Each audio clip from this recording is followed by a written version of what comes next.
저희 찬송가 323장 함께 찬양함으로 우리 재직 세미나 시작하도록 하겠습니다.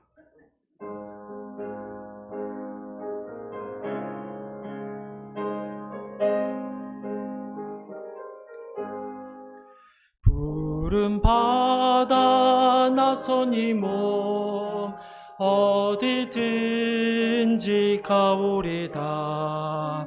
괴로우나 즐거우나 주만 따라가오리니 어느 누가 막으리까. 죽음인들 막으리까. 어느 누가 막으리까. 죽음인들 막으리까. 아골골짝 빈들에도 복음 들고 가오리다. 소돔 같은 거리에도 사랑하고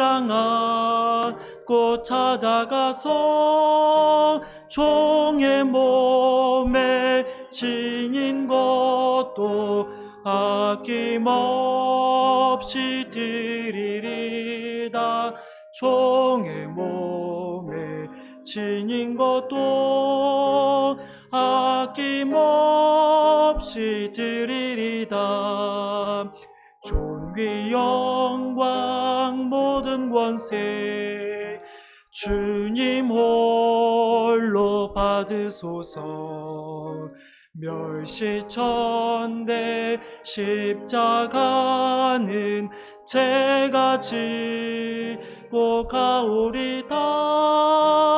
이름 없이 빛도 없이 감사하며 섬기리다. 이름 없이 빛도 없이 감사하며 섬기리다. 아멘. 오늘 저희가 2025년도 재직을 위한 재직 세미나를 하게 되었습니다. 제가 첫 번째는 작년에는 제가 했고요. 그리고 말씀드린 것처럼 올해부터는 저희가 좀 강사 목사님을 좀 모셔서 진익 세미나를 하려고 합니다. 여러 가지 것들이 있겠지만 일단은 저는 제 생각에는 장로님들하고도 말씀을 나누긴 했지만 당분간은 저희 노예분들 좀 중심으로 좀 재직 세미나를 일단은 하려고 합니다. 그래서 저희 교회가 아주 오랫동안 처음 시작될 때부터 실은 PC 교단으로 시작을 했습니다. 하지만 그동안 내려오는 동안에 어떤 이유가 됐든 우리가 전대분 하신 분들을 블레임할 필요 없이, 그러나 일단 저희 장로교회에서 저희 PC에 대해서도 좀 많이 좀 부족한 것 같고 여러 가지 면이 있어서, 그래서 지금 저희 노회에서 보기에는 젊어 보이지만 가장 어르신 중에 한 분이십니다. 아시는 것처럼 스테치 칼리지 한장로교에서 사역하시고 은퇴하시고 지금은 여기 그 레딩 근처에 계시는데, 그래서 제가 보기에는 가장 저희 첫 번째 재직 세미나로는 적합하지 않나.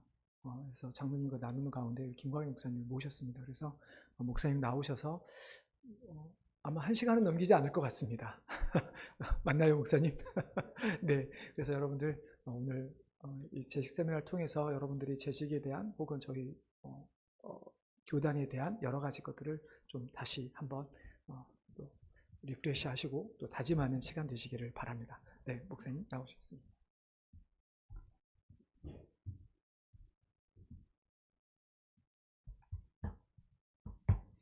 네, 한번 기도하겠습니다. 고마우신 하나님 아버지, 부족한 저희들을 또 예수 그리스도의 보혈로 대속하여 하나님의 자녀 되게 하시고 또 이렇게 좋은 교회의 지체가 되게 하시고 섬기게 하심을 감사드립니다. 부족한 자들을 충성되이 여기셔서 직분을 맡기셨고 주님의 몸된 교회를 섬기는 동역자들이 되게 하심을 감사드립니다. 이 시간 재직 수련회를 통해서 저희 다시 한번 저희 PCA의 원리와 또 재직의 기본에 대해서 짧은 시간이지만 함께 나누고자 합니다. 성령님 인도해 주시고 모든 재직원들의 마음을 주님께서 주관하여 주셔서 아름다운 교회를 세워나갈 수 있도록 축복하여 주시옵소서. 교회 머리 대신 예수님의 이름으로 감사 기도드립니다. 아멘. 네. 제일한인 이름이 제일한인 교회인가요? 제일한인 장로교회. 예. 그렇게 안 돼 있는 것 같은데. 제일한인 교회라고 돼 있어서. 예. 예. 웹사이트도 그렇고 또 구글 맵에도 전부 제일한인 교회로 나오는데 영어로 하면 이제 장로교회라는 게 뒤에 붙어 있는데 그냥 제가 궁금해서 여쭤봤습니다. 왜냐하면 적을 때마다 뭐 제가 칼렌더에 적거나 할 때 이게 정확하게 이름을 적어야 되는데 장로교회가 들어갈 것 같은데 공식적으로는 없고요. 또 아까 목사님 말씀하신 데 보니까 제일한인 장로교회라고 말씀을 하셔서 궁금해서 여쭤봤습니다. 원래 재직 훈련을 하면 1시간에 하는 건 굉장히 어려운데 모르겠습니다. 3년을 계속 와달라고 하시는 의미인지 그거는 모르겠는데 재직 훈련을 하면 원래 저는 세 부분 나눠서 섬김의 기초와 원리를 첫 시간에 하고 두 번째는 이제 섬김의 실제에 대해서 하고 세 번째는 이제 저희 교회 이제 교회 그 장로교회 시스템에 대해서 이렇게 교인들을 훈련을 해 왔습니다. 오늘 특별히 이 PCA의 그 특징과 원리를 좀 소개해 달라는 부탁이 있었고 그거 아울러서 두 번째 가면 이제 교회 조직에서 당회와 재직회 혹은 집사회가 내용이 나오기 때문에 그 부분은 거기서 좀 추가로 다루도록 하겠습니다. 지금 미국 장로교에 소속된 저희가 모두 소속되어 있는데 아마 여러분들이 그게 교단에 그게 뭔가 하는 생각들을 많이 하시는 분들도 계실 것 같아요. 근데 저는 원래부터 한국에서부터 예장 합동 측에서 자라서 미국에 와서도 자연스럽게 이제 장로교단에 속해 있었고 장로교회를 다녔고 이제 신학을 하고 뭐 안수를 받을 때에도 사실은 이제 한국 장로교단에 들어갈까 아닐 그런 거 고민을 하다가 PCA와 우연히 연결이 돼서 PCA에 계시는 이제 선배 목사님들의 추천으로 제가 노회나 이런 데 몇 번 참석을 해보고 이게 훨씬 저한테 맞겠다 해서 이제 PCA 미국 장로교회를 지원을 해서 목사 안수를 받았습니다. 제 개인적인 의견이지만 교단에 속하는 게 어떤 의미가 있는가 하는 것을 궁금해하시는 분들 꽤 계실 것 같아요. 꼭 교단에 속해야 되느냐. 그런데 저는 쭉 제가 교회 생활을 하면서 느낀 게 이제 교단에 속했기 때문에 어려움이 있을 수도 있지만 그 교단을 우리가 잘 이해하면 교단에 속하는 게 훨씬 더 덕을 세울 수 있다라고 생각을 합니다. 그래서 저는 일단 제가 목사로서는 이렇게 생각을 합니다. 교단에 속하지 않은 독립교회가 돼버리면 부작용이 생길 수가 있어요. 교회가 마음대로 갈 수도 있고 목사가 마음대로 갈 수도 있습니다. 그런데 교단에 속함으로써 목사와 교회는 노회의 감독하에 들어가고 또 노회들은 총회의 감독하에 들어가게 돼서 그게 이제 구속을 받는다라는 개념도 있을 수 있지만은 그러나 좋은 교단에 속하면은 교단과 노회의 도움을 많이 받을 수 있고 감독 아래 돌봄을 받을 수 있는 장점이 있고요. 그리고 저는 목사로서 그렇게 생각을 합니다. 제가 이제 노회에 속하고 교단에 속하는 것은 저 혼자 사역을 하는 게 아니라 위의 조직들에 속해서 지도 감독을 받고자 하는 그런 자세가 필요하다고 생각을 해서 교단에 속하는 게 좋다라고 저는 생각을 하고 있습니다. 그리고 교회도 마찬가지인데요. 한인 교단들은요, 좀 죄송한 말씀이지만 교회 안에 문제가 생기면 전부 목사 편을 들어버립니다.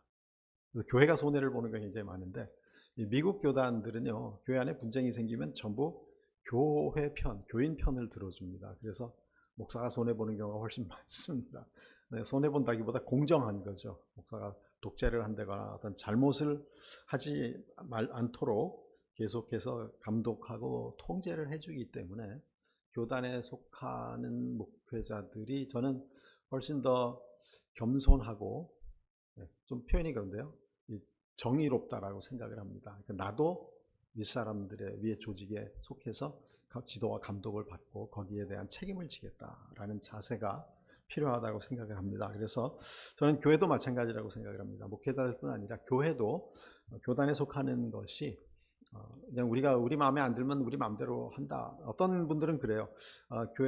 교단 마음에 안 들면 우리가 탈퇴하면 되지, 이렇게 생각하시는 분들이 많이 있는데, 처음에 가입을 하실 때부터 굉장히 신중하게 가입을 하셔야 되고, 또 탈퇴를 하는 것도 굉장히 신중해야 합니다. 그래서 탈퇴하는 일이 없어야 되겠지만, 그런 생각을 하게 되면 교회는 사실 걷잡을 수 없이 표류하게 되는 경우가 굉장히 많아집니다. 그래서 저는 위의 조직에, 보통 우리가 상회 또는 치료회라 그러는데, 상회에 속해서 지도와 감독을 받는 것이 하나님의 교회와 그 성도들로서 바람직한 자세다라고 생각을 합니다. 그리고 그러한 교단들 중에서 어떤 교단이 제일 좋으냐? 제가 장로교 목사라서 그런 게 아니라 장로교가 제일 좋습니다. 원리상 성경적인 원리를 따르고 있는 교단인데요. 그래서 오늘 PCA의 정치 원리라는 제목이 이제 첫 번째 파트에 나오게 되는데, 교회의 성경적인 이 정치 형태가 뭐냐? Form of Government라 그럽니다. 교회를 어떻게 운영해 나가야 되느냐 하는데, 여러분 잘 아시는 감독 제도가 있습니다. 천주교나 감리교가 감독 제도죠. 그래서 뭐 비숍이나 이런 단어들을 쓰는데, 거기는 전부 목회자들을 교단이 파송을 합니다. 감리교 같은 경우 2년 3년마다 목사님이 계속 바뀌어요. 어떤 경우에는 이제 후임을 못 보내서 목회자가 비어 있는 데도 굉장히 많은데, 감독 제도도 나름대로의 일리는 있습니다만은 그게 너무 중앙 집권적으로 가기 때문에 저는 그렇게 바람직하다고는 생각하지 않습니다. 반면에 장로교는, 여러분들이 이 정치에 대해서 얼마나 이해하실지 잘 모르겠는데, 뭐 저도 정치를 잘 아는 사람은 아닙니다만은 이 공화제도라 그럽니다. 리퍼블릭이라 그러죠. 미국을 공화정이라 그러잖아요. 대한민국도 공화제도라 그러는데, 그거는 뭐냐 하면 의회가 있고 행정부가 있고 사법부가 있고 상권 분립이 되는 그런 시스템을 말하는데, 그것이 사실은 장로교 정치 제도를 보면 굉장히 비슷합니다. 그래서 장로교는 물론 이제 당회, 노회, 총회 이렇게 해서 법원 시스템 같이 얼핏 보시면 1심, 2심, 3심 그렇게 느껴질 수가 있는데, 뭐 재판만 하는 것이 그 새 치리회의 목적이 아니고, 이 당회와 노회와 총회라는 이 세 가지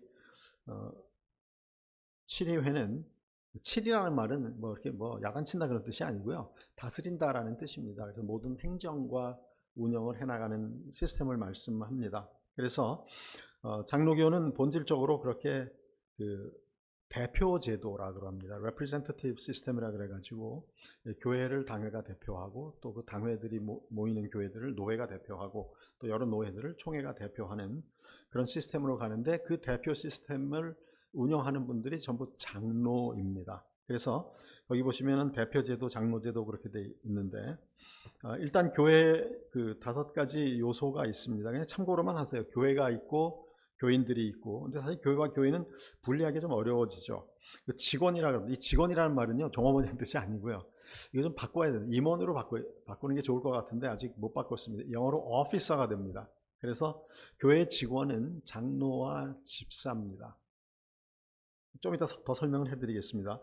그리고 거기에 치리회가 있습니다. 그러니까 교회에는 당회가 있고, 그 다음에 그 위에 노회가 있고, 그 위에 총회가 있는데, 이렇게 치리회가 있고요. 영어로는 그냥 코트라고 합니다. 그리고 규례, 오더라 그래서 이제 교회에 내규가 있고, 노회도 내규가 있고, 총회에 헌법이 있는 그런 규례들을 말합니다. 그 5가지가 있어야 교회가 구성이 된다라고 그렇게 얘기하고 있습니다. 그러니까 그렇게 되면 이제 교회 직원의 장로와 집사가 있는데, 장로교니까 장로가 없으면 그 다음으로 종류로 넘어갑니다. 조직교회와 미조직교회로 교회를 구분을 하는데, 그 차이는 당회가 있느냐 없느냐입니다. 당회가 있으면 조직교회가 되고 파티큘러 처치라 그러고요, 교회가 없으면 미조직교회, 미션 처치라 그래서 장로가 세워질 때까지는 그 교회는 미조직교회로 남게 됩니다. 제가 알기에 이 제일 한 장로교회는 장로님이 없으면 큰일 난다고 성도님들이 생각하신다고 옛날부터 얘기를 들었어요. 큰일 나는 건 아닌데 원칙적으로 7위 장로, 그러니까 장로님들이 계셔야 장로교회가 조직교회로서 성숙한 교회라는 의미가 되는데요. 역할을 바로 할 수 있게 됩니다. 그래서 장로교회이기 때문에 장로를 세워서 그분들이 이제 교회를 대표하고 모든 치료회를 대표하도록 하는 것이 장로교의 기본 시스템입니다. 자, 그런데 나중에 다시 나오겠지만 이 장로는 그러면 누구를 말하느냐 하는데 우리 장로교회에서 장로를 7위 장로와 강도 장로로 나눕니다. 그러니까 목사를 강도 장로, teaching elder라고 합니다. 영어로는 teaching elder가 있고 보통 우리가 말하는 장로님들은 ruling elder라 그래요. 7위 장로라 그래서 그렇게 구분을 합니다. 그러니까 장로교는 결국 장로들로 구성이 되어 있는 교회라고 보시면 돼요. 7위, 강도 장로와 7위 장로, 보통 우리가 목사와 장로 이렇게 얘기를 하는데, 그래서 이 장로님들이 교회를 대표한다고 해서 이 대표제도 혹은 장로제도라는 표현을 쓰고 있는 것입니다. 그리고 교인들이라고 하면 교회 교인, 우리가 보통 교인 그러는데 멤버라 그러는데 우리 한국 교회는 그냥 오면 다 교인이 되죠. 근데 미국 교회는 오면 교인이 되는 게 아니라 거기에서 세례를 받아야 되고 등록을 해야만 교회 교인이 될 수 있습니다. 그 부분 나중에 다시 한번 설명을 해드리겠습니다. 그래서 교인은 누가 교인이냐? 예수 그리스도를 믿는 신자들과 그 자녀들로 구성이 됩니다. 자녀들이니까 세례 안 받은 사람들도 있겠죠. 그래서 예수 그리스도를 믿는 신자들은 신앙 고백을 하고 세례를 받은 사람들이 됩니다. 그래서 그분들은 성찬에 참여할 수 있기 때문에 수찬 교인이라고 하죠. 그리고 자녀들 아직 세례 받지 못하고 입교하지 못한 사람들은 성찬에 참여할 수 없기 때문에 비수찬 교인이라는 말을 씁니다. 수찬 교인, communicant member, non-communicant member 그렇게 설명을 하는데요. 세례를 받고 입교한 분들 중에도 징계를 받는 분들 중에 가끔 수찬 금지를 당하는 수가 있죠. 그런 말 들어보셨을지 모르겠는데, 그래서 뭘 잘못하면 수찬 금지라는 징벌이 있습니다. 그런 분들은 몇 달 동안, 일정 기간 동안 성찬식에 참여할 수 없으니까 그분들은 임시로 한시적으로 또 비수찬 교인에 속하게 되겠죠. 그러나 일단 교회의 교인이 누구냐 그러면 세례받고 등록한, 그러니까 예수님을 믿는 세례교인들과 그의 자녀들로 구성이 된다라고 보시면 됩니다. 그러면 아직 세례받지 않고 등록 못한 분들은 뭐냐 그러는데요. 엄격히 말하면 그분들은 수찬교인이 아니기 때문에, 자, 뭐가 차이가 나느냐 하면 권리가 없습니다. 투표를 할 수 없고 또 투표를 받을 수 없게 되는 것이죠. 그건 뭐 장로교와 모든 개신교의 기본적인 시스템입니다. 이거는 뭐 감리교건, 침례교건 다 똑같습니다. 세례 받고 등록하지 않으면 그분들에게는 권리가 주어지지 않습니다. 그러니까 심지어 어떤 권리가 있느냐 하면 자녀들을 유아 세례를 받게 하고 싶다 할 때 부모 중 한 분이 수찬 교인이어야만 할 수 있는 것입니다. 두 분 다 비수찬 교인이면 그 자녀를 유아 세례를 줄 수 없어요. 그래서 너무하지 않느냐 그러는데 그런 관점에서 보지 마시고요. 예수를 믿었으면 세례를 받으셔야죠. 예수를 믿었는데 세례 안 받겠다고 버티는 분들이 가끔 계시는데요. 그거는 사실 앞뒤가 안 맞는 겁니다. 왜냐하면 예수님의 명령이거든요. 너희는 가서 모든 민족으로 제자를 삼아 아버지와 아들과 성령의 이름으로 세례를 베풀라고 명령하셨는데 그 명령에 불순종하는 거기 때문에 세례 받지 않는 분들은 등록교인이 될 자격을 포기하는 게 됩니다. 그러니까 교회 밖의 입장에서 보면 너무하다라고 생각할 수 있지만 말씀에 근거해 보면 그거는 당연한 얘기죠. 근데 가끔 그런 분들이 있어요. 저는 아직 죄가 많아서 세례 받을 자격이 없습니다. 그런 얘기를 하시는 분들이 있는데요. 정말 지금도 나가서 살인을 저지르고 강도를 하면 모르겠는데 그렇지 않은 분들의 경우에는 죄인이니까 예수 믿는 거죠. 죄가 없으면 예수 믿을 필요가 없거든요. 그분들은 잘 설명을 해서, 복음을 잘 설명을 해서 우리가 완전하지 않지만 그리스도를 믿는 신앙을 고백하고 주님의 명령에 순종하는 것이 세례받는 행위임을 우리가 기억을 해야 되겠습니다. 자, 교인을 설명하다가 수찬교인, 비수찬교인으로 넘어갔는데요. 일단 성경의 기본 원리를 보시면 제가 그거를 슬라이드에서는 뺀 것 같네요. 예. 예. 그래서 세례와 입교를 통한 등록교인의 과정을 밟는 것이 굉장히 중요합니다. 자녀들 중에 유아 세례는 받았는데 아직 나이가 어느 정도 됐어도 입교를 못한 자녀가 있는 가정이 혹시 있을지 모르겠습니다. 그런 분들은 미루지 마시고요. 사실 우리 교단에는 그 세례하고 입교에 나이 제한이 없습니다. 저는 스테이칼리 있을 때 10살 정도만 되면 입교를 하도록 했어요. 왜냐하면 거기는 유학생들이 많아서 3, 4년 있으면 막 떠나기 때문에요. 그냥 보내면 결국 입교 못하고 흘러가는 경우가 굉장히 많습니다. 그래서 자녀들이 좀 어린 것 같지만 예수님을 정확하게 알면, 물론 아이들이 뭐 깊이 있는 신앙 지식을 갖고 입교를 하는 것은 아니지만은 예수님을 분명히 알고 예수님에 대한 신앙을 고백하면 기본적인 성경 지식이 얕아도 입교를 하도록 했습니다. 제가 그렇게 하는 이유는 이제 반발하는 분들이 좀 계셨는데 제 논리는 이겁니다. 어른들이 예수 믿고 세례 받을 때도 사실은 복음을 한 10%만 이해하고 받는 거거든요. 은혜가 뭔지 성화가 뭔지 알고 세례 받는 분들은 거의 없습니다. 그냥 예수 믿고 감사해서 세례를 받는 거거든요. 그러니까 우리는 어른이 되면 신앙 지식이 충분해서 세례 받을 자격이 있다라고 생각을 하고 아이들은 어리다 안 된다라고 생각하는 분들이 굉장히 많은데 저는 거기에는 동의하지 않습니다. 아무리 어려도 예수님을 구원자로 분명히 알면 세례 받을 수 있는 거거든요. 거기에 우리 신학을 알아야 세례 받는 거 아닙니다. 그래서 자녀들이 적어도 중학교 가면 고등학교 가기 전에 입교를 하는 게 저는 훨씬 바람직하다고 생각하는데요. 그건 여러분들의 자녀와 또 교인들의 자녀들에 대해서 잘 파악을 하시고 하는 게 좋겠습니다. 저는 그 성인 세례나 입교를 할 때는 반드시 신앙 고백서를 작성해서 교회 앞에서 낭독하게 했습니다. 그냥 뭐 세례 공부하고 세례 입교 문답해서 교인들은 저 사람들이 뭐 했는지 모르는데 다 마쳤습니다. 그래서 세례 주는 것보다 그분들이 세례 공부를 다 마친 다음에 예수님에 대한 신앙에 대해서 분명하게 최소한 한 페이지 정도로 확실하게 신앙을 고백하는 내용을 기록해서 교인들 앞에 읽게 하고 그것을 통해서 성도들이 저 사람이 어떤 신앙을 갖고 있구나 하는 최소한의 이해는 한 다음에 여러분 세례문답할 때 그거 하잖아요. 본인에게 5개 물어보고 마지막에 성도들께 묻지 않습니까? 여러분은 이 사람을 교인으로 받아들이고 함께 돕기로 약속하십니까? 하는 서약을 하는데 아무것도 모르면서 이해하실 수 없잖아요. 그래서 저는 신앙 고백서를 읽고 최소한의 이해를 하고 공감대를 형성한 다음에 세례받고 입교하는 것이 필요하다고 생각을 해서 특별히 자녀들이 입교할 때는 꼭 쓰게 했습니다. 그러니까 굉장히 내용이 어떻게 보면 초딩 수준의 내용이 나올 수도 있는데요. 실제로 해보니까 아이들의 신앙 고백이 굉장히 아름다워요. 수준은 어린 것 같지만 초등학생, 중학생 수준이지만 내용이 굉장히 순수하고 참 은혜로울 때가 굉장히 많습니다. 그래서 성인 세례 못지않게 자녀들이 입교하는 시간이 은혜로울 때가 굉장히 많고 이 세례와 입교를 통해서 등록 교인이 되는 것이 저는 굉장히 중요하다고 생각합니다.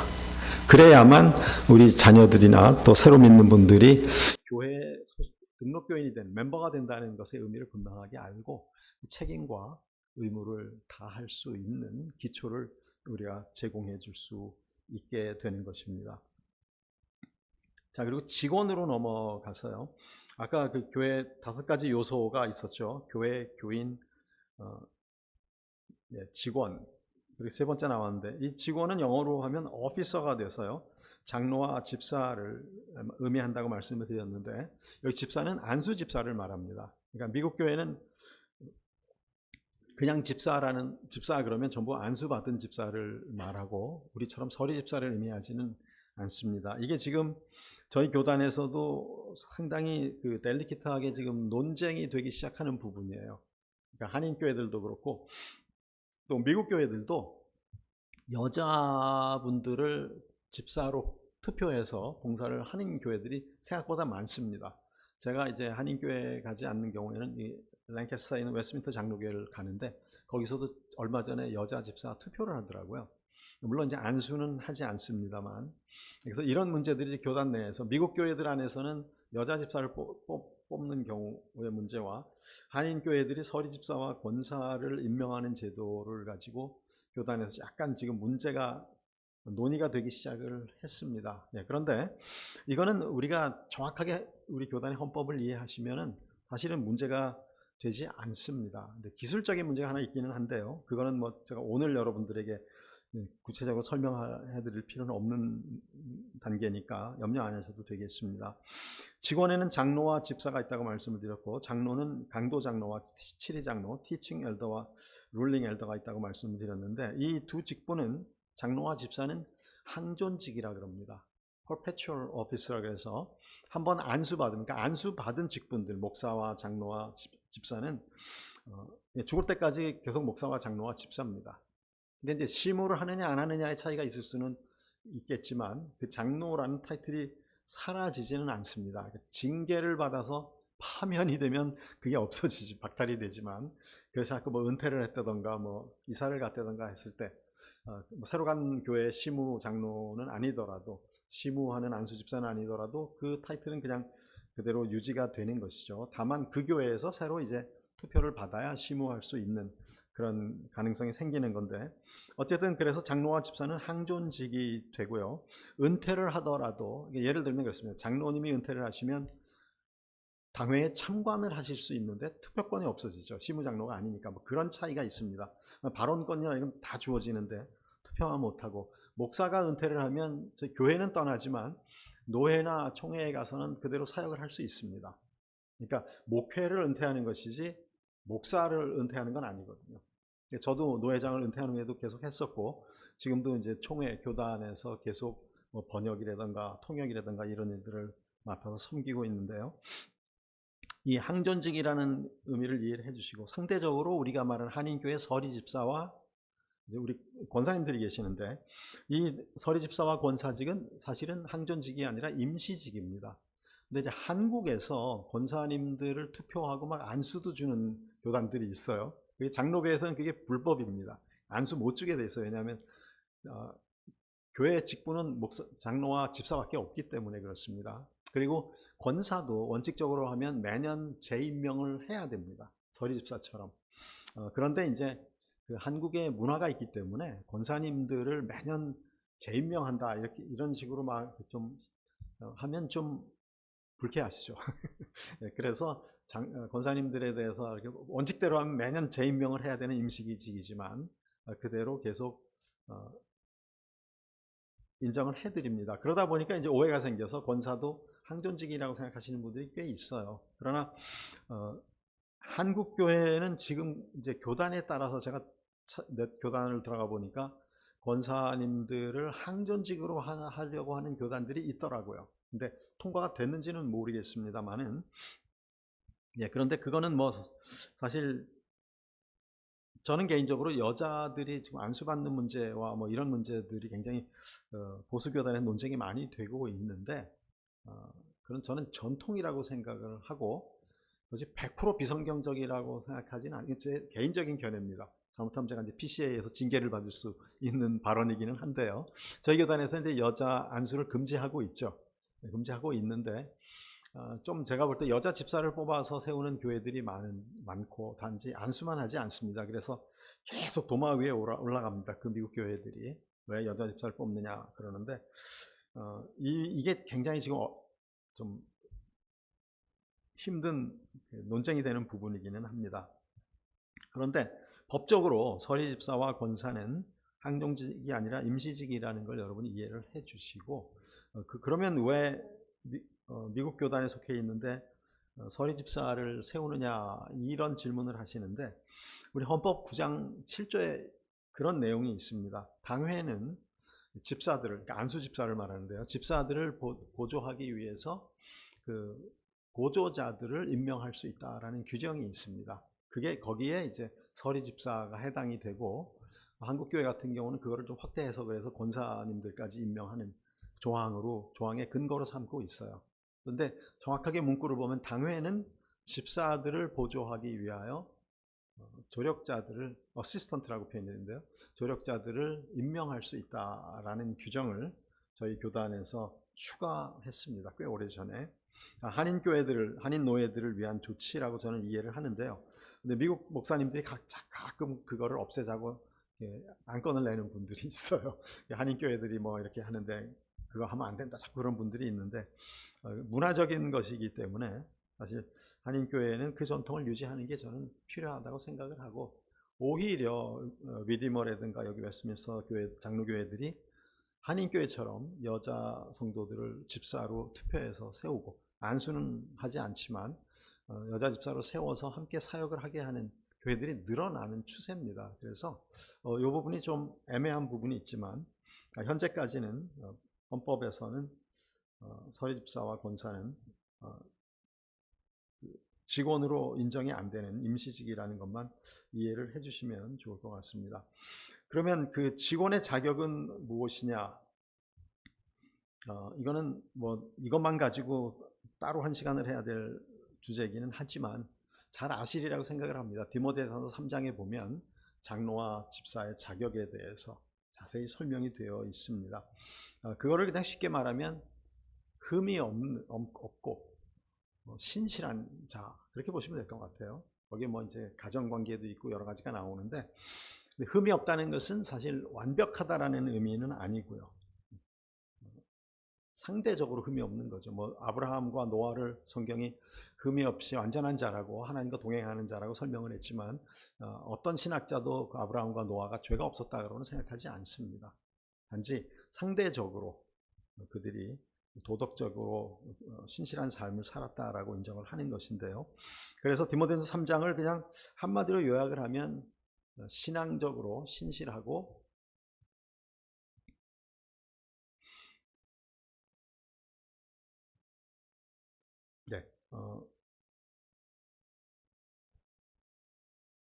죄송합니다. 그 은사와 능력을 갖춘 자들이라고 이렇게 설명을 하는 것을 우리가 볼 수 있습니다. 그래서 여러분들이 이제 교회에서 직분자로 섬기실 때, 재직으로 섬기실 때 항상 이 디모데전서 3장의 말씀을 보시면서 내가 과연 계속 말씀에 근거해서 계속 신실한 신앙생활을 하고 있는가를 살펴보실 필요가 있을 것 같습니다.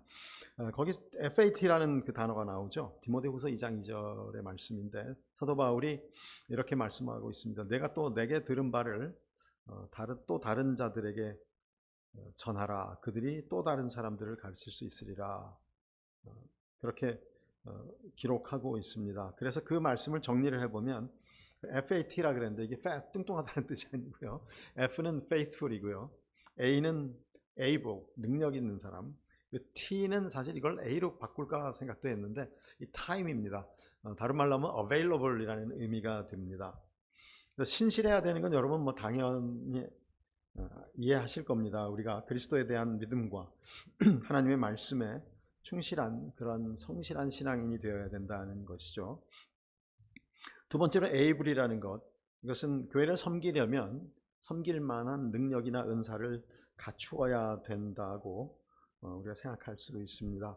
이 두 가지는 뭐 다 이해를 하실 것 같아요. 세 번째로 time을 집어넣은 이유가 이것은 우리가 교회를 섬길 때 너무 바쁘시면은 교회에서 필요로 할 때 우리가 참여할 수 없는 경우가 많이 생깁니다. 이거는 교회 재직뿐이 아니라 우리가 어떤 일을 하더라도 마찬가지인데요.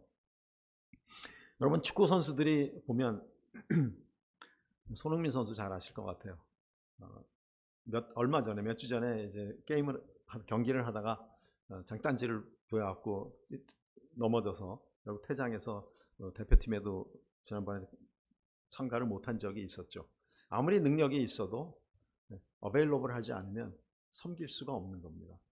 그래서 그 운동선수들이 실력이 있다가도 부상을 당해서 1년이고 2년이고 치료가 안 되면 결국은 은퇴하는 경우를 우리가 많이 보게 되는데요. 교회를 섬기는 것도 마찬가지입니다. 우리가 아무리 능력이 있고 믿음이 좋아도 결국 우리가 여러 가지 이유로, 건강상의 이유로나 다른 이유로 우리가 바빠서 시간을 헌신하지 못하면 섬길 수 없게 되는 것이죠. 그래서 이 세 가지를 여러분들이 잘 기억을 하셔서 보통 이제 목회자들이나 장로님들 같은 경우도 은퇴하실 때 그런 기준이 있습니다. 우리 교단에서 목사나 장로가 은퇴를 할 때는 둘 중에 하나입니다. 나이가 많거나 질병이 있어서 더 이상 계속해서 섬길 수 없을 때, 그때 은퇴할 수 있다라는 규정이 있습니다. 왜냐 하다가 내가 그냥 좀 지루해서 못하겠다. 이거는 은퇴 사유가 사실은 안 되죠. 근데 계속 그럴 때도 은퇴하시겠다 그러면 그거는 파면 사유가 될 수는 있습니다만 은퇴 사유는 될 수 없어요. 왜냐하면 명예롭게 은퇴를 하셔야 은퇴 장로, 은퇴 목사라고 인정을 받게 되는 것이기 때문에요. 그래서 여러 가지 조건을 우리가 세울 수 있지만 이 세 가지는 저는 필수 조건이라고 생각을 합니다. 믿음에 신실해야 하고 섬길 수 있는 능력이나 은사가 있어야 되고 그리고 시간적으로 헌신할 수 있는 분들이 교회 재직으로 섬겨야 합니다. 아무리 능력이 있어도 사업이나 이런 것 때문에 주일날 자꾸 빠지신다거나 교회에서 하는 모든 공적인 예배와 집회에 참석을 못하시면은 사실은 재직으로서의 자격은 상실하게 되는 것입니다. 제가 담임 목사가 아니기 때문에 마음 놓고 말씀드릴 수 있는 부분이 이건데요. 김주강 목사님이 하고 싶어도 못하시는 얘기가 있을 것 같아요. 근데 이 FAT에 어긋나게 되면 함께 섬기는 것은 굉장히 어려워집니다. 오늘 나눈 말씀에서 우리가 산 돌들 같이 신령한 집으로 세워진다라는 말씀을 나눴는데 그 산 돌들처럼 우리가 교회의 지체가 돼서 교회를 아름답게 건강하게 세우려면은 이 세 가지를 균형 있게 갖추고 같이 연결이 되어야만 할 수가 있는 것입니다. 삐끗하면 한쪽으로 집이 무너지게 되는 것이죠. 여러분 이 자격을 잘 기억해 주셔서 우리가 어떤 분들을 재직으로 세워야 될 것인가, 또 나중에 여러분들이 안수집사 장로 투표하실 때, 또 권사님들을 투표하실 때 이 부분들을 잘 생각하시기를 바랍니다. 그러면 이 직원들의 책임은 무엇인가? 자, 장로 중에서 장로는 기본적으로 강도장로, 치리장로 다 합해서 교회를 돌보고 감독하는 역할을 합니다.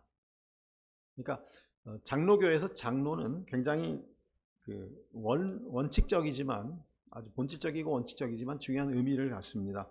장로교회는 장로가 감독하고 돌본다.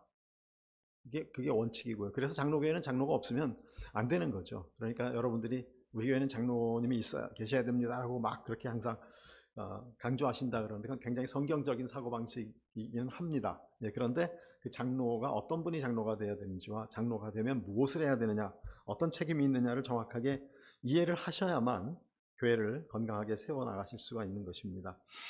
그래서 장로는 교회를 돌보고 감독하는 것이고, 집사는 성도들을 섬기기 위해서 영적으로 육적으로 필요한 봉사를 하는 것입니다. 그러니까 장로와 집사의 기능이 완전히 다르죠. 감독과 다스림이라는 돌봄이 있고 여기에는 섬기는 것입니다. 집사는 원래 이 디아콘이라는 단어는 제가 한번 설명드렸던 것 같은데 디아코니아라는 헬라어에서 나와서 그냥 봉사한다라는 뜻입니다. serve라는 뜻입니다. 그러니까 디아콘이라는 말은 디아코니아에서 나온 디아코노스라는 명사를 이제 영어로 번역을 한 건데요. 근데 이 디아콘이라는 단어는 다시 풀어서 번역을 하면 waiter 또는 servant라는 의미입니다. 그래서 그리고 거기에서 minister라는 말이 나오는데요. 이 minister가 영어로 하면 뭐 장관이고 목사고 막 그렇게 거창한 의미를 갖는데 사실은 다 섬기는 자라는 뜻입니다. 그래서 이 디아콘이라는 의미는 섬긴다는 의미로 성도들과 교회를 어떻게 섬기느냐, 좀 이따 두 번째에서 좀 더 설명을 해드리겠습니다. 장로는 먼저 강도장로, 목사죠. 티칭 엘더는 그 중에서 특별히 가르치는 은사와 소명을 받고 훈련을 받은 사람들이 목사가 되는 것입니다. 치리장로는 일반 장로님들은 그것 아니고 물론 가르치실 수 있어야 되지만 근본적으로 교회를 다스리고 돌보는 보살피는 역할을 하시는 것이 되게 됩니다. 그러니까 장로와 집사의 기능이 어떻게 다른가? 그리고 우리는 보통 보면 안수 집사가 장로 아래에 있다라고 우리는 생각을 하는데요. 한국 사회가 좀 계급 사회가 돼서 그렇습니다. 근데 미국 교회들은 그렇지 않습니다. 어떤 분들은 제가 스테이칼리지 있을 때 오크 장로교회라는 우리 PCA 미국 교회가 있는데 거기 자주 가게 돼서 여러분들하고 접촉을 했습니다. 근데 거기는 거기 펜스테이트 교수들이 이제 장로로 섬기는 분들이 많은데 한 분은 뭐 기도를 할 때나 뭐 이렇게 여러 가지 회의를 하고 할 때 보면 장로님, 목사님 수준이에요. 평신도인데. 그래서 이제 휴게 시간에 대화를 하다가 장로님이십니까? 그랬더니 저는 집사입니다. 대답을 하시더라고요. 아니, 그래서 제가 좀 실수를 했어요. 나이도 있고 뭐 여러 가지로 봤을 때 장로님 해도 충분할 텐데 한국식으로 질문한 거예요. 근데 왜 아직 집사입니까? 그랬더니 이분이 좀 어이가 없다는 듯이 이렇게 자기가 건축학 교수인데 자기는 자기의 전공과 자기의 그 성격상 장로로 이렇게 교회를 감독하고 신방하고 미국 교회 장로님들은 매주 한 가정 이상씩 신방을 합니다. 그래서 많은 교회 당회는 사실은 회의를 하는 당회가 아니라 신방 보고회를 먼저 해요. 모이면 장로님들이 자기 구역의 교인들 신방한 거 혹은 다른 어떤 어려움이나 특별한 일이 있는 부분들에 대해서 같이 보고하고 그들을 위해서 기도하는 시간이 먼저고요. 그 다음에 필요한 안건을 잠깐 다루고 끝납니다. 근데 이제 한국 교회는 당회 그런 회의만 하는 그런 식으로 우리가 많이 생각을 하는데요. 미국 교회는 굉장히 다릅니다. 그래서 그분의 대답이 그거예요. 자기는 그런 일을 하는 거는 은사도 없고 흥미가 없습니다. 너무 바쁘고 오히려 내 전공을 살려서 교회의 어떤 건물을 관리하고 뭐 이런 실제적으로 섬기는 일들이 나한테는 맞기 때문에 저는 계속 집사로 있기를 희망합니다. 그래서 제가 굉장히 좀 부끄러웠어요. 그 미국 시스템을 이해를 못 해갖고 한국식으로 질문을 했는데 그분은 오히려 제 질문을 뭐 어느 정도 이해는 했겠지만 거기에 대해서 우문현답을 하시더라고요. 실제로 미국 교회에서는 집사가 장로보다 아래다라는 생각은 없는 것 같아요. 또 이거를 거꾸로 잘못 오해하셔서 그러니까 집사님들이 자꾸 장로님들한테 대들고 그러지는 마시기 바라고요. 한국 교회는 조금 문화가 다르기 때문에 한국 교회가 그런 전통을 갖고 있는 거가 정확하게 말씀드리면 PC의 원리에는 어긋나지만 꼭 틀린 거는 아닙니다. 근데 그거를 또 너무 역으로 우리가 생각을 해서 또 다 동등하다라고 하면 또 질서가 안 맞을 수도 있죠. 왜냐하면 이제 그 다음에 조직으로 넘어가겠습니다. 넘어갔나요? 조직. 교회 조직을 보면 당회가 있고 집사회가 있고 공동회의는 조직은 아닙니다만 회의니까 제가 하나 적어놨습니다. 당회는 이제 아까 말씀드린 강도 장로와 칠위 장로, 목사와 장로로 구성이 돼서 교회를 돌보고 다스리는 것이고 당회장은 편의상 담임 목사가 됩니다. 근데 이제 담임 목사가 안 계신 경우에 장로님들 중에서 그 투표해서 임시 당회장을 세울 수는 있습니다. 그리고 그 당회를 이제 보통 우리가 이제 헌법적인 표현으로 칠의회라 그러는데요. 이 칠의회 즉 당회, 노회, 총회 다 마찬가지입니다. 이 칠의회 결정은 도덕적이고 영적인 것이며 징벌을 가할 세상적인 벌을 가할 권한은 없어요. 뭐 징역 뭐 이런 거 못 한다는 얘기죠. 체벌을 할 수도 없는 것이고 그리고 그 관할권은 목회적이고 선언적이지 그 뭐 정치에 관여한다든가 뭐 이런 부분들에 대해서 세상적인 것에 대해서는 당회가 뭐 결정을 할 수 있는 그런 감독하거나 그럴 권한은 없는 것이죠. 그러니까 뭐 교인들끼리 뭐 집에 렌트나 뭐 주택 문제로 뭐 논쟁이 붙었을 때 당회에 와서 해결해 주십시오. 그러면 그건 안 된다는 거는 세상 법정에 가서 하시거나 본인들끼리 합의를 하셔야 되는 거지 당회가 다루는 사안은 아니라는 것이죠. 그리고 교회의 통일성을 위해서 교회가 하나 되기 위해서 당회가 연합을 하는 것이 굉장히 중요합니다. 왜냐하면 장로님들이 하나가 되지 않으면 당회에서 목사님과 장로님들이 하나가 되지 않으면 그 교회는 계속 분란이 생길 수밖에 없는 것입니다. 그러니까 장로님들 다 계신가요 여기? 네. 특별히 장로님들과 목사님이 항상 함께 아름다운 연합적인 관계, 상호적인 관계를 유지하시는 게 당회에는 굉장히 필수적입니다. 그래서 당회는 회의만 위해서 모이는 것이 아니라 당회원들이 뭐 맨날 친목회를 하시다는 말씀은 아니고 인포멀하게 만나서 같이 식사도 하시고 교제하시는 과정 그리고 또 당회라는 차원을 떠나서 같이 모여서 기도하시는 그런 시간들이 굉장히 필요해요. 그래서 장로님들과 목사님이 영적으로 하나가 되어야 그리고 좀 쉽게 말씀을 좀 친해져야 당회가 아름답게 유지될 수가 있습니다. 참고로 거기 별표를 보시면 당회는 이제 교회를 감독하는 것이고 노회는 일정 지역 안에 있는 목사, 당회, 교회들을 감독합니다. 그리고 총회는 모든 교회들의 그 교회 위에 관할권을 행사하게 되어 있습니다. 그게 이제 장로교회 시스템이에요. 그래서 당회, 노회, 총회 이렇게 명칭이 있습니다. 다른 교단들은 좀 이름이 다르죠. 뭐 지방회, 뭐 연회, 뭐 이런 이름들이 있는데 저희 장로교회에서는 당회, 노회, 총회 그렇게 7위회가 3개로 나누어져 있고요. 두 번째로 집사회가 있습니다. 보통 한국교회에서 재직회라 그러는데요. 원래 엄밀하게 말하면 안수 집사님들만 모이는 회의가 되어야 됩니다. 왜냐하면 이 안수 집사가 교회의 모든 부동산과 동산을 관리하게 되어 있습니다. 그리고 경상 예산에 대해서는 집사 중에 한 분을 회계로 뽑아서 경상 예산에 대해서는 예산 안에 의거해서 얼마든지 자유롭게 집행할 수 있는, 그러니까 그 예산안 통과된 대로 해야죠. 마음대로 한다는 얘기가 아니라 그러니까 경상 재정 관리를 하는 것이 집사회의 책임이 됩니다. 근데 이제 한국 교회는 이 집사회가 아니라 재직회라 그래서 장로님, 권사님, 또 안수 집사, 서리 집사 모두 다 들어와서 재직회를 하는데 이 한국 교회의 전통이라서 지금 뭐 대부분의 한국 교회는 다 그렇게 하고 있습니다만은 이게 엄밀하게 말하면 불법입니다. 잘못된 겁니다. 그래서 교회가 분쟁이 생길 때는요, 이게 문제가 될 수가 있어요. 법적으로 노회에 올라가고 총회에 올라가면 재직회의 모든 결정이 무효가 될 수가 있습니다.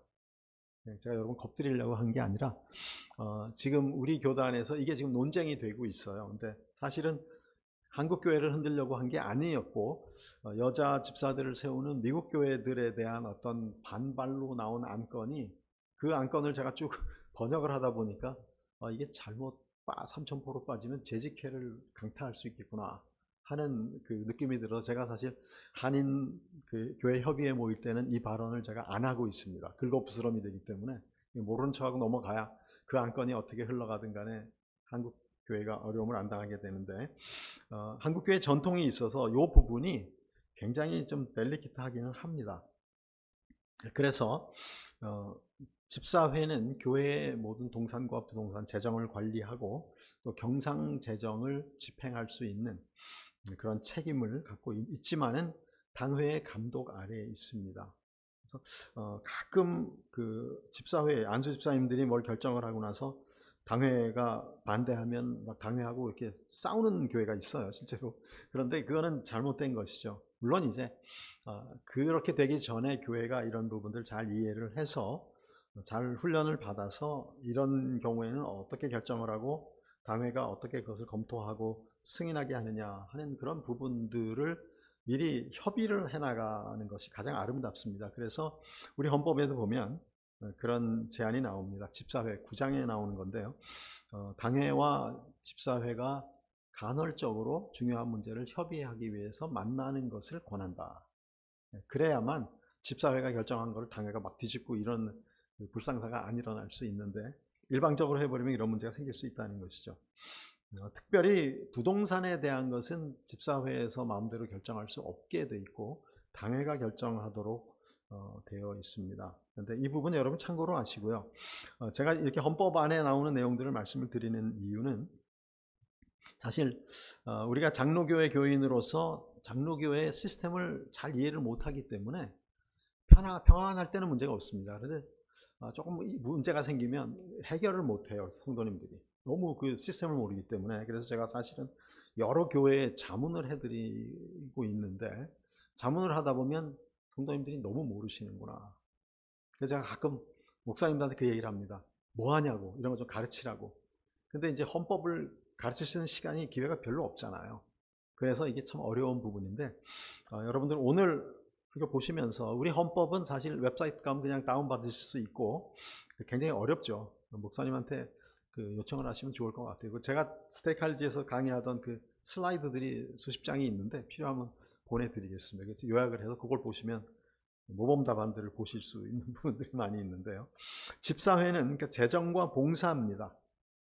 재정과 봉사를 담당하는 것이 집사회고 거기에 이제 서리 집사는 당회가 안수 집사들을 보좌하도록 임명할 수 있다라고 이렇게 제가 토를 달아놓은 것 같습니다. 그리고 집사회의 결정은 자문적입니다. 이게 최종 권위를 갖지 못한다는 얘기인데 좀 섭섭하시겠지만 근데 이거는 사실 교회가 교회 안에서 아름답게 운영을 해나가시면 됩니다. 자문적이라는 얘기는 결국 당회의 최종 승인을 받아야 된다는 얘기를 하는 건데, 원칙적으로 집사님들과 장로님들, 목사님들이 서로 항상 대화를 하고 같이 기도하시면은 이 부분은 문제가 될 일이 없겠죠. 다 필요한 거를 공통으로 이해를 하실 것이고 방향에 대해서 대부분 합의를 하실 것이기 때문에 여기에 대해서는 문제가 없는데요.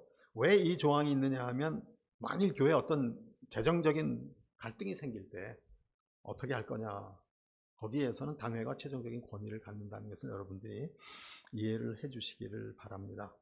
그런데 이런 모든 법적인 조항들이 교회를 힘들게 하려고 하는 것이 아니라 교회를 돕기 위해서 하는 것입니다. 참고로 말씀드리면 미국 장로교가 PCA가 PCUSA에서 분리해 나왔죠. 73년에. 그 이유가 뭐였는지 아시나요 혹시? 네, 성경의 절대 권위를 부정하고 동정녀 탄생을 부인하고 이런 문제들 때문에 PCA가 독립을 하면서 그때 어떤 문제가 있었냐, 미국 교단들은요 교회가 교단을 탈퇴하면 재산을 전부 교단에 뺏깁니다.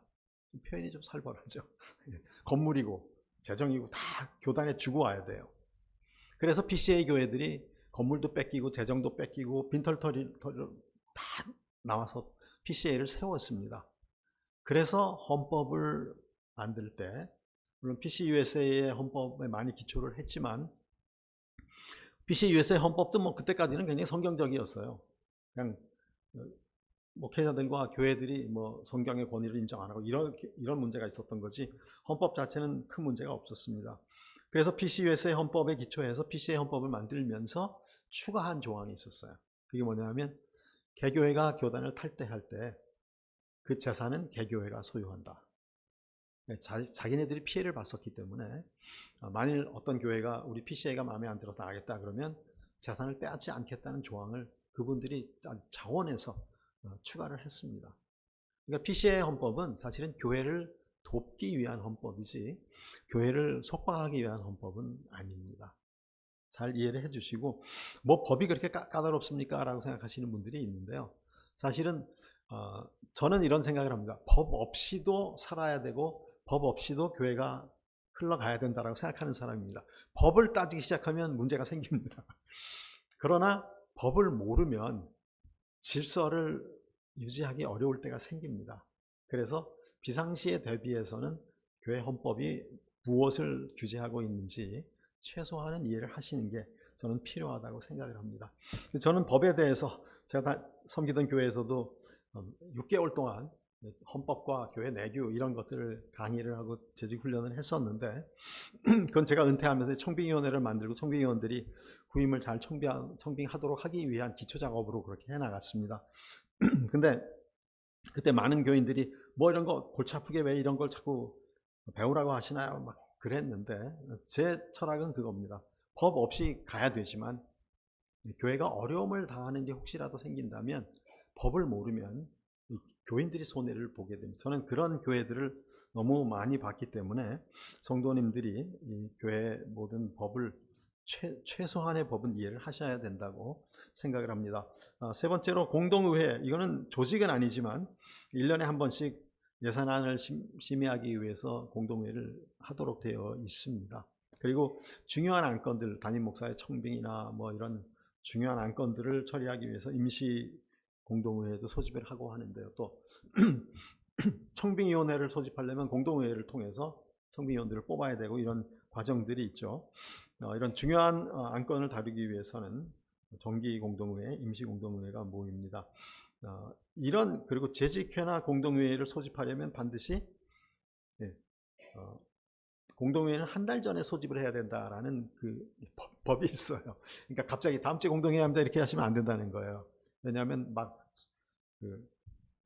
가끔 이제 그런 경우에 문제가 되는 경우들이 많이 있죠. 좋지 않은 회의를 하려고 할 때 갑자기 소집을 하는 경우가 있기 때문에 그런 걸 막기 위해서 한 달 전에 공지를 해야 되고 심지어는 세례와 성찬도 우리가 일주일 전에 공지해야 되거든요. 그런 최소한의 규정들이 있습니다. 뭣도 모르고 교회 왔는데 오늘 성찬식 합니다 그러면 당황하는 분들이 있을 거예요.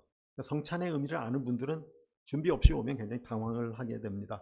저도 가끔 전에 직장 생활할 때 출장을 다니다가 어느 뭐 외국에 가도 그렇고 가다 보면 그 교회를 출석을 했는데 갑자기 그날 성찬식 하는 주일이더라고요. 좋기는 했는데 굉장히 당황스러울 때가 많았습니다. 이거 몰랐구나. 그래서 일주일 동안 정신없이 뭐 비즈니스 하고 다니다가 교회 왔는데 찾아왔는데 갑자기 성찬식을 해요. 그래서 은혜롭긴 했지만 좀 당황스럽고 미리 알았으면 좋았을 뻔했다. 그때는 뭐 인터넷이 없고 이런 웹사이트 없을 때이기 때문에 미리 알아볼 수 있는 환경이 아니긴 했었습니다. 그래서 지금 같으면 들어가 보면 이제 광고가 나오는데 그런 안타까움들이 있었죠. 자, 그 다음 시간이 없어서 빨리 넘어가도록 하겠습니다. 집사회 나왔나요? 네. 자, 집사회 아까 잠깐 설명을 해드렸는데 이거는 뭐 복잡한 거는 없습니다만은 네, 원칙적으로 안수집사회라는 것을 이해를 해주시고 단지 예외적으로 한인교회들이 재직회라고 모이고 있는 것인데요. 네, 그래서 이 부분은 이제 교회의 내교가 굉장히 중요합니다. 제가 하는 건 일반적인 원칙을 말씀드리는 건데 대부분 뭐 대동소이하리라고 생각을 하지만 각 부서가 사역 계획을 제출하고 거기에 따라서 이제 예산안이 짜여지지 않습니까? 그렇게 돼서 공동회의에서 통과된 예산의 경상 예산에 근거해서 그 집사회 혹은 재직회가 모이면 그 재정 지원을 확인해 주는 것이죠. 다음 달에 혹은 다음 분기에 어떤 재정이 지출이 돼야 되는데 이 부분에 대해서 충분히 예산이 있는지 또 추가되는 경우가 있죠. 뭐 스테이크할지 같은 경우는 9월마다 이게 새로 학생들이나 교인들이 많이 오니까 결혼하는 가정이 많이 오면 주일학교가 확 늘어납니다. 예산은 1년 전에 잡아놨는데 9월부터 갑자기 학생 수가 확 늘어나면 예산이 부족하죠. 그래서 그럴 때는 항상 그 재직회에서 예산을 금년 가을 학기는 또 추가합니다. 조정하는 그런 회의들을 한 바가 있습니다. 그래서 정기 재직회 그리고 필요하면 임시 재직회를 통해서 검토하는데요. 여기서 하나 이제 주의하실 것이 있는데 그 원칙적으로 모든 회의는 미리 상정된 안건만을 다루도록 되어 있습니다. 갑자기 회의 와서 뭐 안건이요 하고 하는 분들이 가끔 계실 수 있는데 그건 굉장히 혼란스럽죠. 왜냐하면 준비를 하고 와서 회의를 해야 되는데 전혀 그러니까 엉뚱한 안건이 나오면 굉장히 회의가 삼천포로 빠질 수가 있습니다. 그래서 이런 회의가 있을 때 우리 김중환 목사님이 회의를 어떻게 인도하신지 제가 잘 모르지만 제 경우는 미리 안건이 그 최소한 금요일까지 서기에게 접수가 돼서 토요일 날 다시 리뷰를 시킵니다. 모든 재직들에게. 지금까지 들어온 안건이 이런 게 있습니다. 여기에 대해서 기도하고 생각해 오십시오. 그렇게 하고 주일날 이제 재직회를 해왔습니다. 공동회의도 마찬가지고요. 모든 회의의 어젠다에 대해서, 안건에 대해서는 미리 통보하고 준비하는 그런 과정이 필요한데, 이거 너무 일찍 보내시면은 또 교인들끼리 어떤 공모를 하실 수가 있어요. 나쁘게 말하면. 그래서 하루 전에 그런 공모가 일어나지 않도록 바로 하루 전에 알려주는 게 저는 안전하다고 생각을 하는데요. 저희 한교회는 그런 문제는 없으리라고 생각합니다. 스테이크할리지에서도 전혀 그런 문제가 없었습니다. 왜냐하면 학생들이 많아서 별로 관심이 없어요. 그래서 회의를 해도 별로 생각을 안 하고 앉아 있습니다. 자, 집사회가 그런 모든 재정과 건물 관리 이런 부분들을 책임진다는 것 기억해 주시고 마지막으로 이제 5분 안에 끝내도록 하겠습니다. 회의를 하실 때 회의법 들어갑니다. 잘 하시리라 믿지만은 우리가 교회로 모여서 섬기고 또 모든 이 조직들이나 회의를 하는 목적은 물론 하나님의 영광을 위해서 하는 것입니다. 그리고 작은 목표는 교회의 건강과 교회의 순결과 덕을 위해서 하는 것이죠. 교회를 건강하게 해서 열매 맺는 교회가 되기 위해서 우리가 모임을 갖습니다. 그러니까 회의를 너무 자주 하는 것도 좋은 건 아니에요. 당회는 뭐 보통 저 같은 경우 당회를 매달 했지만 석 달에 한 번 하는 게 미니멈으로 되어 있습니다. 재직회도 마찬가지인데요. 물론 필요하면 자주 하는 것도 괜찮은데 너무 자주 모이면 영어로 그런 말 있죠. Ahead of meeting, behind in business 뭐 그런 표현이 있는 걸로 제가 늘 전에 세일즈맨들한테 회의는 한국 회사들은 회의만 하고 장사는 안 한다. 그런 욕을 많이 왜냐면 세일즈맨들이 사무실에 들어오면 우리 전부 회의하고 앉아 있거든요. 당신들은 맨날 회의만 하냐 그러는데 회의를 많이 하는 게 꼭 좋은 거는 아닙니다만은 미니멈으로 최소한의 회의는 필요하겠죠. 근데 그 회의하는 목적이 무엇인가? 이거는 뭐 싸우기 위해서 모이는 것도 아니고 갈등을 해소하기 위해서만 모인다면 회의가 굉장히 피곤해집니다. 회의가 아름다워져야 되고 또 회의하는 만큼 같이 기도할 수 있는 그것이 모임의 목표가 되어야 될 것 같은데요. 네, 그 다음에 회의를 하시거나 소통을 하실 때 호칭에 주의하는 것 저는 굉장히 필요하다고 생각을 합니다. 제란교회에서는 그런 문제가 없으리라고 믿는데 스테이크할즈에서는 그런 문제가 있었어요. 전부 교수고 학생이다 보니까 이게 학년, 뭐 학번 뭐 이런 거로 위아래가 정해져 가지고 교회에서 모일 때도 막 서로 반말하고 이름 부르고 막 그래요. 공적인 모임을 하는데도 막 형 그러고 뭐 이런 식으로 가다 보니까 이게 뭐 교제 시간이건 회의 시간이건 질서가 없어지더라고요. 제가 처음 와서 한 6개월 동안 그걸 보고서 그 다음 첫 번째 집회 때 그 얘기를 했습니다. 일체 그런 호칭 쓰지 말고 집사면 집사, 뭐 아니면 아니고 이런 교회에서 쓰는 호칭만 사용을 하고 거기에 학교에서 쓰는 호칭, 동네에서 쓰는 호칭은 교회에서는 사적인 자리에는 괜찮지만 공적인 자리에서는 삼가해달라고 부탁을 했습니다. 특히 그 교수로 오는 분들 중에서 한국에서 교환 교수로 오는 분들이 가끔 학생들을 막 부려먹는 일들이 있었어요. 그래서 학생들이 뭐 반박도 못하고 한국식으로 생각하니까 뭐 교수한테 대들지도 못하고 이삿짐 날라달라는데 바빠서 페이퍼 써야 되는데 가서 이삿짐 날리고 이런 일들이 있어서 제가 그런 거 하지 말라 그랬습니다. 교회에서는 교수고 학생 이런 거 없으니까 다 성도들이니까 절대로 그런 식으로. 그때는 갑질이라는 말이 없을 때였어요. 제가 처음 왔을 때는. 근데 지금 생각하니까 그게 갑질이더라고요. 근데 미국에서 교수가 된 분들은 그거를 거의 안 하는데 한국에서 교수 방문을 한 분들 중에는 다 그런 건 아니고 일부 그런 분들이 좀 심한 분들이 있었습니다. 그래서 저도 보고 굉장히 당황스러웠는데 그런 부분, 그래서 서로에게 존칭을 하는 것 굉장히 저는 필요하다고 생각을 하고요. 제가 사실 어느 교회에서 약간 분쟁이 있어서 한 집사님이 저한테 카톡을 보내더라고요. 근데 처음에는 뭐 자문을 하나 그래서 이렇게 답을 해주다가 어느 순간 갑자기 그분이 담임 목사에 대한 호칭을 싹 빼버리는 거예요. 이름을 부르기 시작을 하는 거예요. 그래서 한 그런 문자가 2개가 오길래 이 사람이 왜 이러지? 그래갖고 안 되겠더라고요. 그래서 당신이 담임 목사님하고 사이가 안 좋거나 그런 거는 뭐 있을 수 있지만 담임 목사님에 대해서 호칭을 그렇게 하는 거는 도리에 어긋나는 것 같다. 앞으로는 주의해 줬으면 좋겠습니다. 그랬더니 알겠습니다. 그러더니 연락이 안 오더라고요. 그다음에 기분이 상당히 나빴던 것 같아요. 저는 그렇게 생각합니다.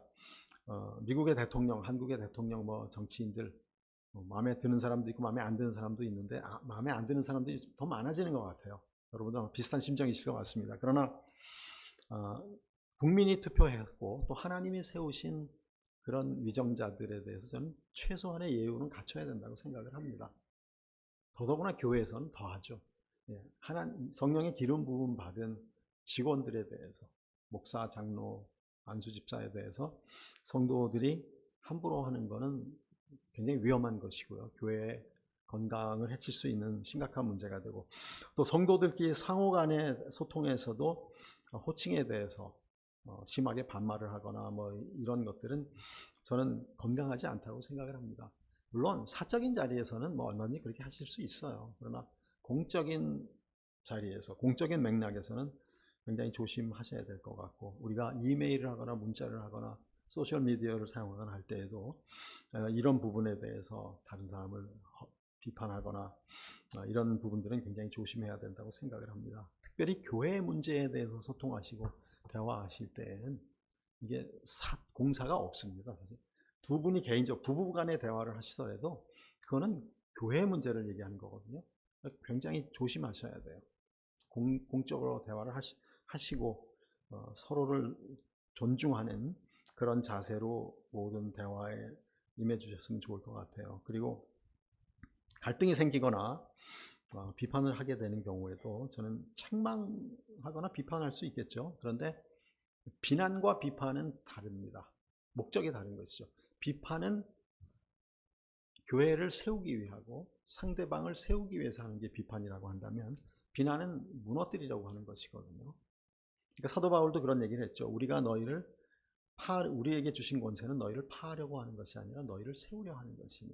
Not to tear down, but to build you up. 이렇게 얘기를 하고 있습니다.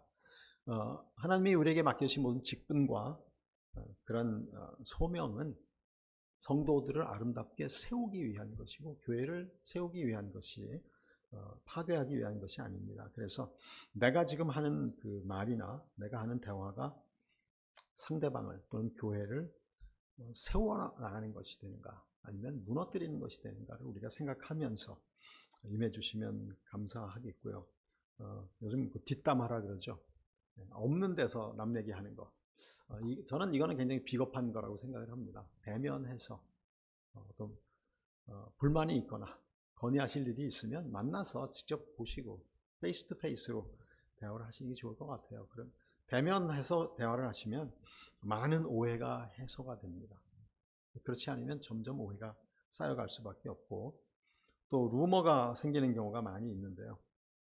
제가 스테이카리지 있을 때 그런 일이 있었어요. 그 청년부 임원들인데 뭐 같은 부서를 맡아서 섬기다가 보니까 남학생하고 여학생이 몇 번 만나서 차를 마신 것 같아요. 근데 이제 서너 번 마셨어요. 근데 서너 번 마셨다 그러는데 갑자기 교회 소문이 확 난 거예요. 두 사람이 연애한다. 그래서 이제 여학생이 저한테 찾아왔어요. 목사님 억울합니다. 왜 그러니까. 아니 사귀는 거 아닌데 소문이 나갔고 지금 굉장히 심각해졌다고. 그래서 왜 소문이 났냐 그랬더니 그 학생하고 제가 4번쯤 한 번 밥 먹고 3번 차를 마셨는데 뭐 그걸 누가 한 사람이 계속 본 모양이에요. 그 학생이 계속 소문을 낸 거죠. 그래서 제가 이제 첫 번째 반응은 그렇게 했습니다. 왜 자꾸 4번씩이나 차를 마셨냐?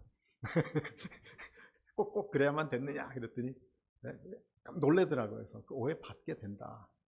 그러니까 그럴 때 뭐 그거는 뭐 오해 안 받으려고 또 만나서 의논할 게 있는데 안 만날 수도 없잖아요. 근데 그런 경우에 지혜롭게 해야 되고 그렇다고 뭐 숨어서 만날 수는 없는 거니까. 그리고 그런 문제가 생기면 근데 사실 그 학생이 비교적 빨리 찾아왔어요. 저한테 그런 일이 있은 지가 한 2, 3주 됐는데 바로 찾아와서 제가 청년들을 모아놓고 뭐 누구라고 얘기는 하지 않고 이 루머 관리에 대한 얘기를 했었습니다. 그래서 어떤 일을 보면 그거를 본인들에게 정확하게 확인하지 못한 채로 다른 사람에게 전달하지 말아라. 혹시 누가 나한테 와서 누구하고 연애한다 그러면 이렇게 물어봐라. 네가 봤느냐? 언제 어디서 어떻게 봤느냐? 근데 그게 사실이라고 하더라도 그러면 두 사람이 연애하는 게 확실하냐라고 진위를 파악하고 그거를 모르고 그냥 몇 번 본 거다 그러면 얘기를 여기서 끝내자. 다른 사람한테 얘기하지 말아라. 라고 얘기를 하고 얘기를 들은 사람도 그거를 소문을 내지 말아라. 필요하면 본인에게 확인을 해야 된다. 라고 해서 루머 관리의 원칙을 제가 설명을 해줬어요. 근데 이게 지금 뭐 한국 사회도 그렇고 미국 사회도 그렇고 잘 관리가 안 되기 때문에 굉장히 어려움을 많이 겪는 것 같아요. 그래서 특히 이제 청년들이 많은 그쪽 교회에서는 이 연애 문제가 계속 문제가 생겨서 지금 후임 목사님도 그것 때문에 골치 아픈 일이 한 번 있었다고 저한테 와서 상담을 하시더라고요. 근데 다 모든 원인이 한 사람이 발설한 거를 검증하지 않고 그대로 전달하는 데서 항상 문제가 생기는 것을 보게 됩니다. 교회에서는 더구나 더 그렇죠. 제가 처음에 뉴욕에 있던 교회에서 목사님 사택을 사드렸는데 그 사택에 조그만 이 연못이 하나 있었어요. 근데 연못이 진짜 조그매요. 요거 한 이 정도 되는 연못이 있는데 교회에서 어떤 소문이 났냐면 연못이 엄청나게 큰 저택을 사들였다 라고 소문이 나서 당회를 막 비난을 하는 거예요. 목사님 비난하는 게 당회를 막 비난을 하는 거예요. 근데 제가 그 집 아들이 고등학생에서 신방을 갔었거든요. 근데 거의 안 보일 정도로 작은 연못이었는데 그런 소문이 나서 제가 그래서 마치 우리 같은 전도회 집사님이어서 봤냐 그랬더니 들었다는 거예요. 나는 가서 봤는데 연못 안 보였는데 그랬더니 그러냐고. 당신 보지도 않은 거 남한테 들은 얘기를 갖고 그렇게 떠들고 다녀갖고 그렇게 성토를 하면 어떻게 하느냐 그랬더니 이 사람이 기분이 나빴던 모양이에요. 근데 제가 집사님, 김 집사는 당회편이다. 이런 식으로 또 막 헐뜯고 다니더라고요. 그래서 한참 저도 모함을 받은 적이 있었는데 우리가 얘기를 할 때 사실을 확인하지 않으면 항상 교회는 어지러워집니다. 지금 뭐 사회도 그렇잖아요. 갈등이 많아서 팩트 체크를 한다 그러는데 우리가 교회 안에서 어떤 다른 사람에 대한 얘기를 전할 때 또는 어떤 주제에 대해서 얘기할 때 100% 확신이 없이 어떤 얘기를 하는 건 굉장히 위험합니다. 그리고 사실을 정확하게 검증한 후에 얘기를 해야 되는데 그렇지 못하고 대화를 하다 보면 많은 문제가 생길 수 있는데, 중요한 것은 그런 근거 없는 말들을 차단할 줄 아는 게 굉장히 중요해요. 근데 사실 우리가 유혹을 받죠. 내가 어떤 얘기 들으면 막 전하고 싶거든요. 이 유혹을 참는다는 게 쉽지 않은 훈련입니다. 그래서 특별히 우리가 교회를 함께 섬길 때 이런 문제 좀 유념하셔서 같이 대화하시고 회의하시고 소통하시면 아름다운 열매가 맺어질 거라고 생각을 합니다. 오늘 PC의 그 정치 원리에 대해서 간단히 소개를 해드렸고, 교회와 직원과 회의 몇 가지의 설명을 해드렸는데, 앞으로 여러분들이 교회를 섬기시는데 도움이 되시기를 바랍니다. 그리고 아까 말씀드린 대로 여러분들이 섬기시는데 가장 중요한 것은 내가 얼마나 잘 섬기느냐가 아니라 내가 얼마나 좋은 예배자가 되느냐에 달려 있습니다. 그래서 교회는 우리가 섬기기 위해서 오는 게 아니고요, 하나님을 예배하기 위해서 오는 곳입니다. 하나님을 예배하기 위해서 모이다 보니까 할 일들이 조금씩 생기는 것이죠. 그래서 봉사가 먼저가 아니라 예배가 먼저라는 것 기억해 주시고, 가장 좋은 재직은, 가장 좋은 일꾼은 가장 예배를 은혜스럽게 드리는 사람들이라는 것 기억해 주시기를 부탁드리겠습니다. 감사합니다.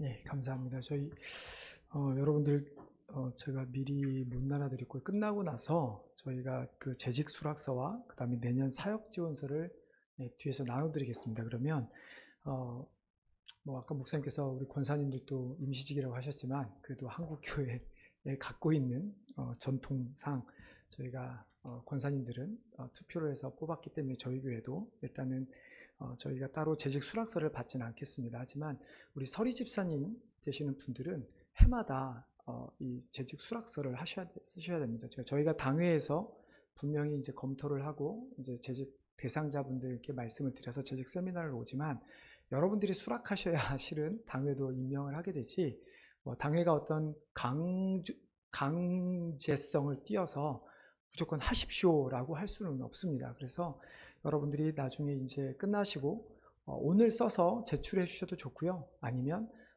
뭐 혹시 세미나를 들으시면서 좀 더 기도하고 싶으신 분이 계시면 한 주 기도하시고 다음 주까지 제출해 주셔도 될 것 같습니다. 그리고 또 하나의 페이퍼는 저희가 해마다 하는 거죠. 사역 지원서입니다. 여러분, 사역 지원서를 나중에 보시면 아시겠지만 표시할 때 정하고 부가 있습니다. 제가 매번 설명을 드리지만 여러분들이 정은 하나만 하셔야 됩니다. 그러니까 부장이나 팀장이 아니고 내가 한 해 동안 요 부서를 내가 정으로 가장 메인으로 섬기겠다라는 의미고, 저희가 1인 1사역을 최소한 해달라고 부탁을 드리지만 또 어떤 분들은 시간이 되시면 또 한 사역이 아니라 그 이상의 사역도 하실 수 있는 분이 계실 것 같은데요. 그런 분들은 정에 하나만 표시하시고 나머지는 부로 표시를 해주시면 될 것 같습니다. 그래서 여러분들이 요거를 나중에 끝나고 뒤에서 받으시고 그 다음에 오늘 제출해주고 가시거나 아니면 다음 주에 꼭 장로님들이나 저에게 꼭 제출해 주시기를 부탁드리겠습니다. 혹시 우리 뭐 목사님이나 뭐 어떤, 그러니까 강사 목사님이나 혹시 뭐 저나 당회에 질문이 있으신가요? 없으시면 저희 같이 한번 기도하고 마치도록 하겠습니다. 우리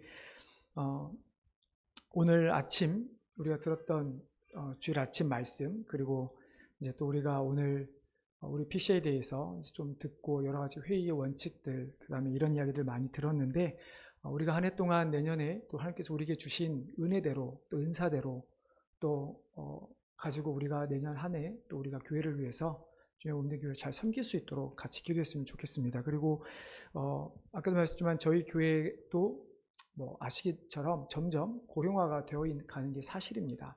그래서 비록 그렇지만 저희들이 우리 여기 계신 분들이라도 더 열심을 내서 우리가 함께 섬기며 또 우리가 교회를 세워갔으면 좋겠습니다. 그래서 여러분들이 마음 가운데 또 헌신하는 기도도 드렸으면 좋겠습니다. 그리고 마지막은 여러분들이 기도하실 때 나는 부족한데 힘이 없는데 그래서 우리가 구할 것은 성령의 능력이라고 생각합니다. 그래서 우리가 성령의 능력을 구해서 성령님께서 우리에게 주신 능력대로, 내 힘이 아니라 성령의 능력대로 우리 내년에 또 잘 섬길 수 있도록 우리 같이 합심으로 우리 기도한 후에 우리 김광일 목사님 마지막 나오셔서 마지막 기도해 주시겠습니다.